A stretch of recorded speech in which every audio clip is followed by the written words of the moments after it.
نبی پاک صلی اللہ تعالیٰ علیہ وسلم نے نا پختہ سوچے اور پکے نظریات لوگوں کو عطا فرمائے۔ حضور نے دیکھیں ذہن بن جائے نا کہ اللہ میرے ساتھ ہے، پھر انسان کسی چکر میں نہیں پڑتا، کوئی جھوٹی سیاست کرنے کی کوشش نہیں کرتا، کوئی بیچ کا رستہ نہیں تلاش کرتا، بلکہ سیدھا سیدھا اپنے رب کریم کو مناتا ہے۔ یہ نظریات اگر ٹھیک ہو جائیں، سرور کائنات صلی اللہ تعالیٰ علیہ وسلم نے نظریات پر محنت فرمائی، لوگوں کے افکار کو درست فرمایا۔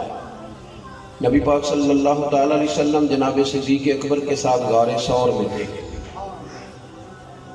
کہ نوجوان ضرور میری بات پر غور کریں، ہم نہ کوئی بیچ کا رستہ اختیار کر کے آگے جانا چاہتے ہیں۔ جب آپ دنیا داری کرنے لگ جاتے ہیں تو آپ ویسے ہی مشکل میں پڑ جاتے ہیں، اس لیے کہ دنیا کا مزاج ہے۔ مولا علی شیر خدا فرمایا کرتے تھے کہ ادھر کے لوگوں کو گھیر کے لائیں تو ادھر والے نکل جاتے ہیں، اور ادھر والوں کو سیٹ کریں تو ادھر والے نکل جاتے ہیں۔ حضور نے جو ہمیں نظریہ دیا ہے وہ کیا ہے؟ غار ثور میں سرکار موجود ہیں، جناب صدیق اکبر موجود ہیں، کفار پیچھا کر رہے ہیں، اور پیچھا کرتے کرتے وہ غار ثور کے دروازے تک آ گئے۔ یعنی لوگ کہتے ہیں کہ جناب اب تو سارے حالات ہی خراب ہو گئے، تو اب کیا بنے گا؟ غار ثور کے دروازے تک آ گئے کفار، اور بیچ میں پڑتا کیا ہے؟ ایک مکڑی کا جالا، اور پھونک مارے تو اڑ جاتا ہے۔ اب رسول پاک صلی اللہ علیہ وسلم نظریات دیتے ہیں، سوچ دیتے ہیں میری سرکار۔ حضرت صدیق اکبر رضی اللہ تعالیٰ عنہ ذرا گھبرائے کہ حضور وہ تو آ گئے، پہنچ گئے، اب کیا بنے گا؟ کوئی اسلحہ بھی پاس نہیں، بظاہر فوج بھی کوئی نہیں، دو لوگ ہیں۔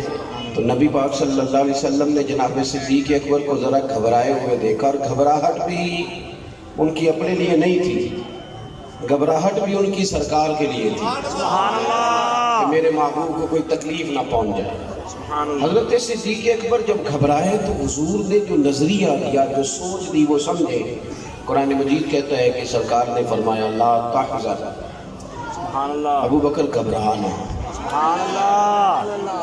ہم لوگ کہتے ہیں کہ بظاہر بھی تو اسباب ہونے چاہیے نا بھائی، ہونے چاہیے، لیکن جو نظریاتی لوگ ہیں وہ اپنا نظریہ نہیں چھوڑ سکتے، اسباب ہو چاہے نہ ہو، فکر تو اپنی جگہ مضبوط ہونی چاہیے۔ اب کوئی باہر فوج نہیں جو پکڑ لے گی، اندر کوئی بارود نہیں جو چلا دیا جائے گا، لیکن اس کے باوجود مسکرا کے حضور نے فرمایا، اور یہ دروازے پہ آئے کھڑے ہیں وہ لوگ جو گرفتار کرنے آئے، سرکار نے فرمایا لا تحزن، ابو بکر گھبرا نہ۔ کیوں نہ گھبرا؟ اس لیے کہ ان اللہ معنا، بے شک اللہ ہمارے ساتھ ہے۔ جن کے ساتھ اللہ ہو انہیں گھبرانا نہیں چاہیے، جن کے ساتھ رب ہو وہ گھبرایا نہیں کرے۔ ابو بکر گھبرانا اس لیے کہ اللہ ہمارے بس۔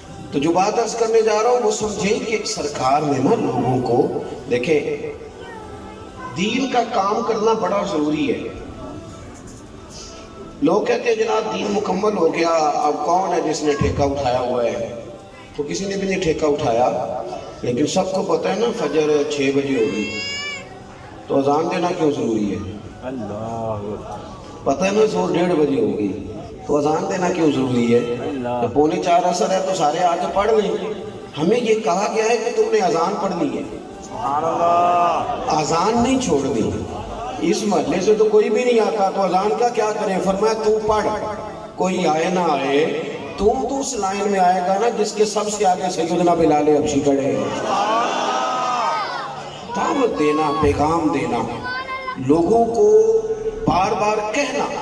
اور نبی پاک صلی اللہ تعالیٰ علیہ وسلم نے نا، جو میں بات کہنے لگا اس پر غور کریں، حضور نے مشقت کر کے دین پھیلایا۔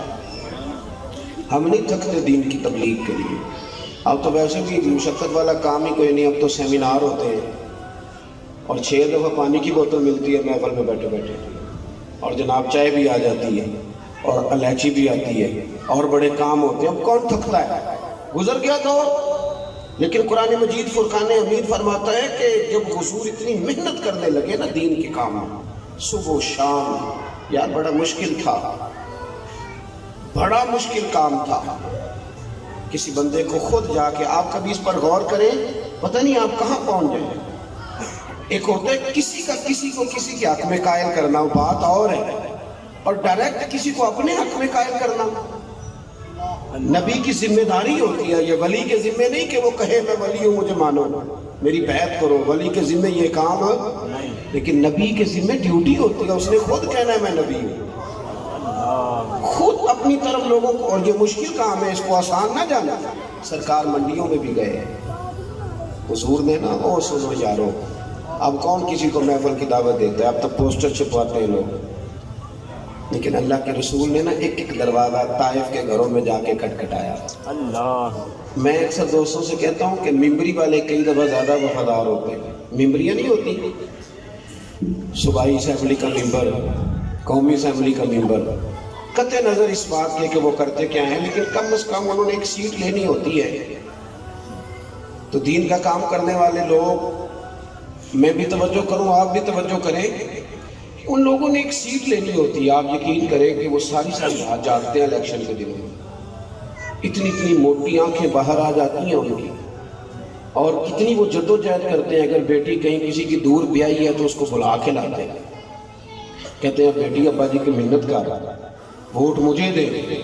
کس قدر جدوجہد کرتے ہیں. میں آپ یقین کریں بہت سارے لوگ ایسے ہوتے ہیں جن کی بات نہیں سنی جاتی, اور الیکشن کے دنوں میں لوگ ان کی بھی باتیں قطع نظر کہ وہ بندہ کس طرح کا ہے. میں جو بات عرض کر رہا ہوں اس پر آپ غور کریں گے کہ بھائی ایک اس نے ممبر بننا ہے, ایک ممبر 5 سال کے اندر, وہ بھی پتہ نہیں 5 پورے ہوں گے کہ نہیں ہوں گے, یہ بھی طے نہیں. تو وہ اپنی اس سیٹ کے ساتھ اتنا مخلص ہے کہ اس نے 12 گھنٹے 24 گھنٹے میں بدل دیے. اس نے ساری ڈیوٹی کی. اگر وہ اپنی اس ممبری سے مخلص ہے تو مجھے بھی تو اپنے ممبر سے مخلص ہونا چاہیے. دین کے خادم کی بھی تو کوئی ڈیوٹی ہونی چاہیے, اس کا بھی تو. وہ کہتا ہے جی میں نے کہہ دیا تھا, جمعے والے دن دے دیا تھا درس, کوئی آئے چاہے نہ آئے. حضور نے اتنی محنت فرمائی کہ رب فرماتا ہے طٰہٰ ما انزلنا علیک القرآن لتشقیٰ. محبوب کوئی قرآن پاک اس لیے نازل تو نہیں نہ کیا تھا کہ آپ مشقت میں پڑھ جائیں, اس لیے تو نہیں نازل کیا. حضور نے محنت فرمائی دین کے لیے, لوگوں کو پیغام دین دیا, اور ایک ایک شخص پر حضور نے محنت کی. اور سرکار کی یہ چاہت تھی کہ کچھ لوگ دین میں داخل ہو جائیں. حضرت مولا علی شیر خدا روایت کرتے ہیں, پیارے حبیب صلی اللہ علیہ وسلم فرماتے ہیں اگر تیری وجہ سے ایک بندہ ہدایت پا گیا, کتنے لوگ جی, ایک بندہ اگر تیری وجہ سے ٹھیک ہو گیا تو تیری دنیا بھی بن گئی اور آخرت بھی بن گئی, اور تیرے لیے وہ دنیا اور ما فیہا سے بہتر ہے. اگر ایک بندہ, ہم لوگوں نے یہ تو مشورہ بڑوں کو دیا ہے کہ یہ کاروبار کار فائدہ ہوگا, یہ تو مشورہ بڑوں کو دیا ہے کہ اس طرح کر کے آگے جا تو نکل جائے گا. دینداری کا مشورہ کیوں نہیں دیتے؟ کیوں نہیں ہم ایک دوسرے کا بازو تھام کے کہتے یار تیری مہربانی میرے ساتھ چل نماز پڑھ؟ کیوں نہیں کہتے؟ حضرت مصعب ابن عمیر رضی اللہ تعالیٰ نے امیر ماں کے بیٹے تھے, اور فرماتے ہیں کہ ہر مہینے میری ماں نیا جوڑا لے کے دیتی تھی. پھر میں نے مدینے والے محبوب کا کلمہ پڑھا, اور آپ کو مشکات میں لفظ ملیں گے. حضرت مصعب ابن عمیر جب مسجد نبوی شریف میں آئے تو پیروں میں جوتا کوئی نہیں تھا, اور پھٹی ہوئی انہوں نے ٹوپی پہن رکھی تھی سر پہ, اور ان کے وجود پر جو کپڑے تھے وہ ٹاٹ کے تھے. کوئی کام انہوں نے کیا وہ چلے گئے اپنی ترتیب سے, تینوں لب دے آپ گواچے, سانو اپنی خبر نہ کوئی, ساتھوں تے پارے نہیں کھ گلیاں دے, تے سانو تے ہن آکھ دے لوگ شدائی, پر اسی ننگ نموس دا ساڑ کے چولا, گل پہنے تاج گدائی, او سجنا اپنا آپ گوایا تا یار نے جاتی بائی. فرماتے ہیں کہ میں نے نا کوئی کام کیا اور چلے گئے, تو حضرت مولا علی کہتے ہیں میں مسجد میں بیٹھا تھا, مولا کائنات فرمانے لگے. حضرت مصعب ابن عمیر ان کپڑوں میں آئے, واپس چلے گئے, تو حضور نے دیکھا تو سرکار کی آنکھوں میں آنسو آ گئے. حضور فرمانے لگے دیکھو اس کی ماں کتنا پیار کرتی تھی اور اب اس کا کیا حال ہو گیا. تو لوگوں نے دین کا کام کیا. ہم لوگ اگر اپنی ذمہ داریوں میں سے ایک ذمہ دین کا بھی لیں, ایک ڈیوٹی دین کی بھی کریں, اور زیادہ نہیں کام کرنا پڑتا.